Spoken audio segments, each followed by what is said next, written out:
जैसा कि आप सभी जानते हैं कि प्रदेश के उप मुख्यमंत्री ब्रजेश पाठक लगातार अस्पतालों और नर्सिंग होम्स की चिकित्सीय व्यवस्थाओं की जानकारी लेने अक्सर औचक निरीक्षण पर निकल पड़ते हैं। इसी क्रम में उप मुख्यमंत्री ब्रजेश पाठक ने 27 दिसंबर को राजधानी लखनऊ के बलरामपुर अस्पताल का दौरा किया और कोरोना जैसी भयानक बीमारी के नए वेरिएंट से लड़ने की बलरामपुर अस्पताल की तैयारियां क्या हैं, इसका जायजा लेते हुए यहां की चिकित्सीय व्यवस्थाओं को दुरुस्त करने के दिशा निर्देश भी दिए। वहीं प्रदेश के उप मुख्यमंत्री ब्रजेश पाठक ने कहा कि जनमानस की सेवा ही मेरी तपस्या है और मैं जनमानस ही मेरा ईश्वर। आज जरूरतमंद को अपनी सदरी पहनाते हुए मन और आत्मा को एक सुकून सा मिला। सेवा से प्राप्त आनंद अनंत है। इसी क्रम में 9 PM न्यूज़ लाइव की टीम ने भी बलरामपुर अस्पताल के सीएमएस डॉक्टर जेपी गुप्ता से बातचीत करते हुए पूछा कि क्या उप मुख्यमंत्री के निर्देशों का पालन हो रहा है और कोरोना के नए वेरिएंट से लड़ने की उनकी क्या तैयारी है। तो इस संबंध में बलरामपुर अस्पताल के मुख्य चिकित्सा अधीक्षक डॉक्टर जेपी गुप्ता ने क्या कहा, आइए देखते हैं। हम लोग इस वक्त मौजूद हैं बलरामपुर हॉस्पिटल में। हमारे साथ इस वक्त मौजूद हैं CM doctor JP Gupta ji. हम बात करते हैं कल जिस तरीके से जो उप मुख्यमंत्री ब्रजेश पाठक जी ने यहाँ बलरामपुर हॉस्पिटल में सर्वे किया था और आकर के यहाँ पे देखा था कि किस तरीके की जो सुविधाएं दी जा रही हैं मरीजों को, कैसे तीमारदारों के साथ व्यवहार किया जा रहा है, इसको लेकर और खास तौर पे जो कोरोना का नया वेरिएंट आ रहा है जिसकी वजह से काफी दहशत का माहौल है। पहले भी कोरोना जो है वो किस तरीके की दहशत भी फैला चुका है, न जाने कितनी जाने गई थी। किस तरीके के दिशा निर्देशन दिए गए हैं, क्या क्या चीजें हुई हैं, हम बात कर लेते हैं डॉक्टर साहब से। सर, सबसे पहले तो स्वागत है आपका 9 PM न्यूज़ लाइव में।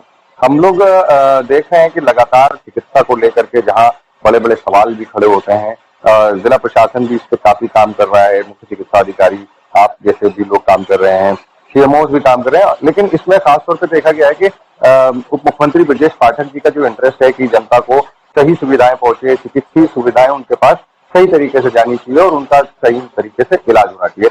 किस तरीके के दिशा निर्देश दिए उन्होंने और यहाँ पे क्या क्या सुविधाएं अभी अवेलेबल की गई हैं पेशेंट के लिए? उनके में भ्रमण किया गया था, तो उसमें भ्रमण का मुख्य उद्देश्य ये था कि संभावित कोविड से हमारी क्या तैयारी। जो पिछली बार दूसरी वेव आई थी, उस समय जो भी प्रॉब्लम्स हम लोगों ने फेस किया था, वो प्रॉब्लम दोबारा हमें ना हो इस बार, इसके असेसमेंट के लिए वो उनका विजिट था। और उन्होंने पहले ये देखा रिसेप्शन पे पेशेंट को कैसे रिसीव किया जाता है।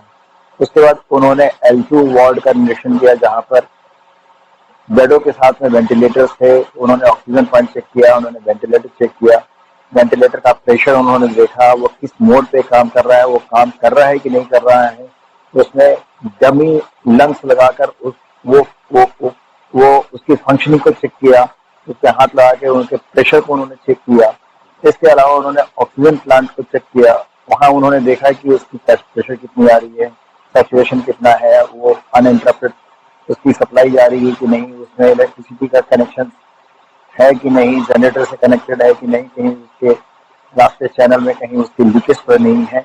उसके अलावा दवाइयाँ पूरी तरह उपलब्ध है कि नहीं, ट्रेनिंग स्टाफ की है कि नहीं, और जो पेरिफेरल्स हैं इसके और मॉनिटर्स और वाईफाई की टैप, इन सारी चीजें इक्विपमेंट्स के बारे में उन्होंने असेसमेंट किया। तो क्या मिला इस असेसमेंट के बाद कि ये सारी सुविधाएं ऑलरेडी थी या कुछ कमी ऐसी पाई गई जिसको कहा गया कि इसको पूरा कर लीजिए ताकि पेशेंट्स, आने वाले पेशेंट्स को इस तरीके की परेशानियां ना हो? उनके द्वारा संतुष्टि व्यक्त की गई और उन्होंने पूरे अस्पताल प्रशासन को उन्होंने कॉन्ग्रेचुलेशन दिया। इतना सारे व्यवस्थाओं को चाक चौकस रखने के लिए उन्होंने कॉन्ग्रेचुलेशन दिए पूरे अस्पताल।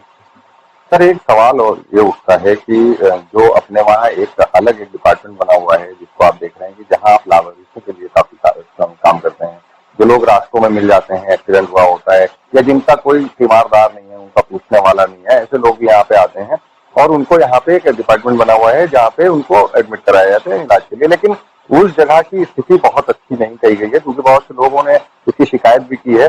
गंदगी वहां पे ज्यादा रहती है, इस तरीके की भी शिकायतें आई हैं और वहां पे प्रॉपर तरीके से जिस तरीके का ट्रीटमेंट होना चाहिए उसमें कमी पाई गई है। क्या कहेंगे, ये ऐसी लापरवाही यहाँ के लोग, जैसे आप पूरी तरीके से तैयार हैं कि हम ये सब सारी चीजों से निपटेंगे, तो क्या कर्मचारी इसमें इस तरीके की लापरवाही कर रहे हैं? कैसे इसको ठीक किया जा सकता है? इसके बारे में आपको ये बताना चाहूंगा कि सबसे पहले पूरे लखनऊ में यही एक सेंटर है जहां पर लावारिस वार्ड है।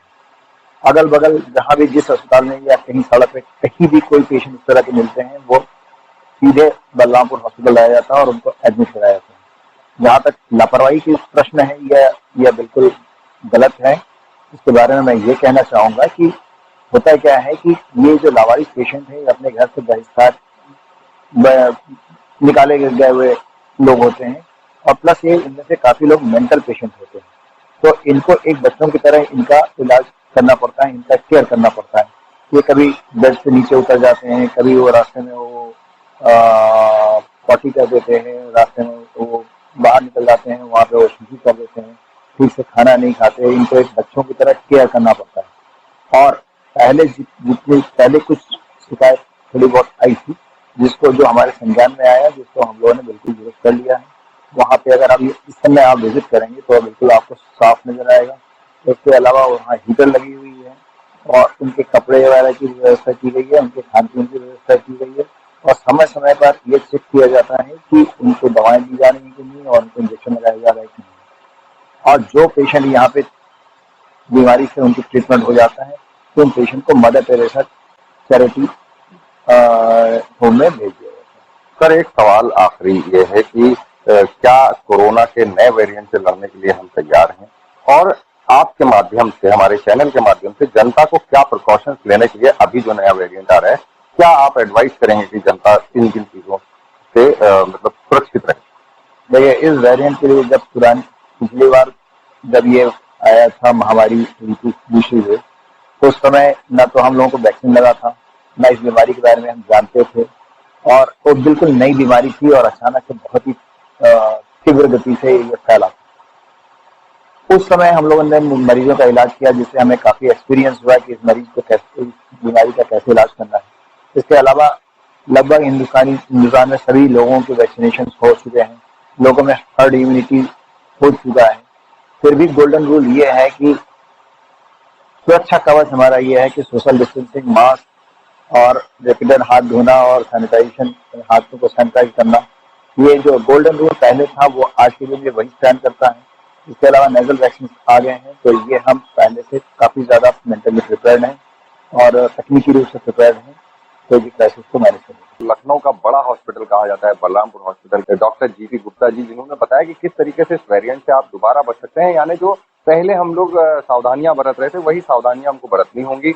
हाथ धोना होगा, सैनिटाइज करना होगा, डिस्टेंस बना के रखना होगा, और खास तौर पे अपने परिवार को, अपने करीब के लोगों को इस बारे में समझाना होगा, क्योंकि सभी ने देखा है कि एक भयावह बीमारी थी जो अचानक आई और बहुत कुछ तबाह करके चली गई। मगर आज की डेट में हम तैयार हैं, जिला प्रशासन तैयार है, चिकित्सक तैयार हैं, हॉस्पिटल्स तैयार हैं इससे लड़ने के लिए। वहीं जहां एक तरफ ब्रजेश पाठक जी ने कहा, उप मुख्यमंत्री जी ने कहा कि पूरी तरह से आप मुस्तैद रहिए, देखिए कि जनता को किसी तरह की परेशानी ना होने पाए। तो हम आशा करते हैं, 9PM न्यूज़ लाइव भी आशा करता है कि इस तरीके की परेशानियों से हम आसानी से निपट पाएंगे, और जितनी भी सुविधाएं या जो भी कहा गया है कि प्रिकॉशन लीजिए, हम उसको जरूर लेंगे ताकि हम सुरक्षित रहें और अपने समाज को सुरक्षित रख सकें।